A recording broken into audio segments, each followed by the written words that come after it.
AXA Discovery Day.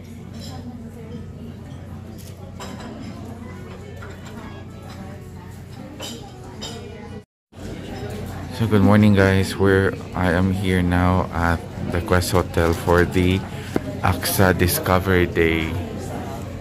So like a lot of financial advisors are here from AXA Cebu branch, and I'm one of the invited here from my friend Sarah. Sarah is the one who is responsible for inviting me here in the AXA Discovery Day. So in this morning I have some coffee. I have a cup of coffee while waiting for the orientation to start. So a lot of things to do in the morning. Yeah. Alright? Okay, so in the insurance industry, as a whole, the insurance industry is hinged on protecting and caring for their clients. No? That's what the insurance industry is really all about. No? So here in AXA, our core purpose is hinged also on the nobility of our business. No? What we can provide, no, to our clients, how we could give back, no, through others. So AXA protects what matters, and AXA cares for you and for your family. That's what we do as financial advisors. That's why we educate the Filipino people, no, or our clients about insurance, no, because we want them to protect AXA Discovery Day, which is ready for change. No? When you become a financial advisor in AXA, these are the opportunities that open to you as a financial advisor. First, of course, very important is income opportunities. We'll talk about that a little later.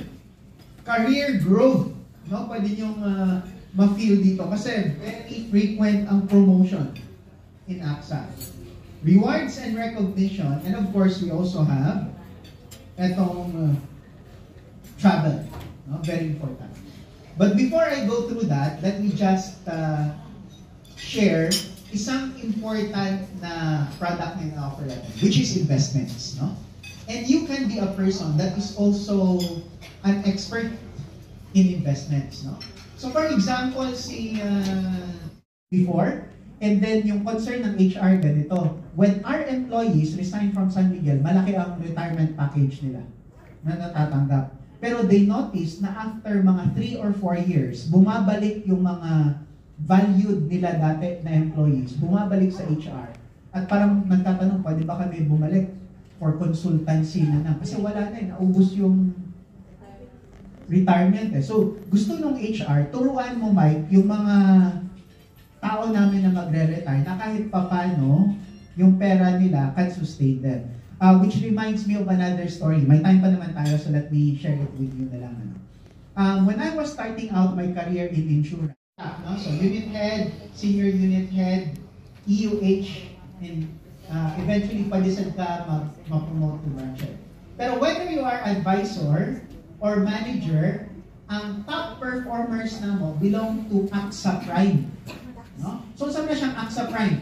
Whether you are from the AXA Philippines or AXA Singapore or AXA Thailand or AXA Hong Kong, they do not have this opportunity. Pero meron pa kaming final na pasabog for you guys. And to discuss this, I turn you over to Miss Jane.